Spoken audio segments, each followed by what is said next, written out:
தேவனுக்கு மகிமையுண்டாவதாக.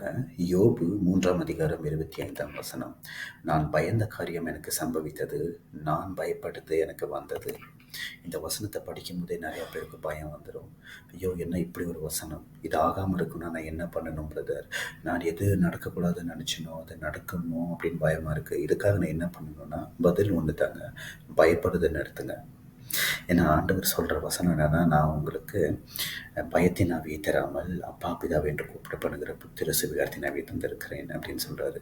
இன்னொரு விஷயம் பார்த்தீங்கன்னா, நீதிமொழிகள் 10 அதிகாரம் 24 சொல்லுது, துன்மார்க்கருக்கு தான் பயப்படுகிற காரியம் நேரிடும் அப்படின்னு இருக்கு. ஏசு கிறிஸ்துவின் ரத்தத்தினால கழுவப்பட்ட நீங்களும் நானும் நீதிமான்கள். அதனால் நீங்கள் பயப்படுற காரியமும் நேரிடாது. உங்களுக்கு பயமே உங்களை விட்டு போகணும் அப்படின்றது தான் ஆண்டவர் கட்டளை கொடுத்துருக்கிறாரு. பயத்தை நிப்பாட்டுங்க, எல்லா காரியத்தையும் தானாக உங்களுக்கு நடக்கும். தேவனுக்கு மகிமை செலுத்துங்க.